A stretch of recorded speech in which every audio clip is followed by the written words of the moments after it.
আসসালামু আলাইকুম, সবাইকে বৃষ্টির শুভেচ্ছা জানাচ্ছি। আজকে আমি চা বানাচ্ছি বৃষ্টির পানি দিয়ে। দোকানের পানি না, ফিল্টারের পানি না, বৃষ্টির পানি। আমার আম্মু ছোটবেলায় বৃষ্টির পানি দিয়ে চা বানাতো, ডাল রান্না করতো, তরকারিতে ঝোল দিত এবং সেটার কালার খুব অসাধারণ হতো।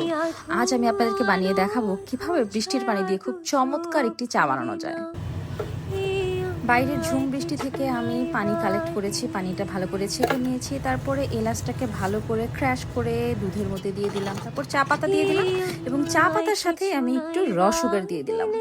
এতে আমার চায়ে যে স্মেলটা বের হয়েছে, ও মাই গড, পুরো বাসার মধ্যে চায়ের পাতার স্মেল আর এলাচের স্মেল দিয়ে একদম ভরে গিয়েছে। এবং কালারটা দেখেন না কি সুন্দর, আর উপরে কি চমৎকার করে সর পড়েছে।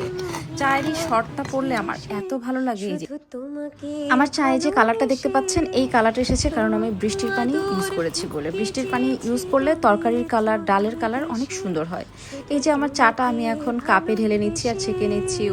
চায়ের কালারটা আর এবং উপরের যে বাউলটা, অ্যামেজিং, মাই লাভলি টি। আর সাথে আছে মুচমুচে কর্মরে একটা পরোটা, এটাকে আমি ভালো করে ডুবালাম। চায়ের মধ্যে পরোটা আমার ভীষণ ভীষণ ভীষণ প্রিয়, আমার সবচেয়ে ফেভারিট ব্রেকফাস্ট।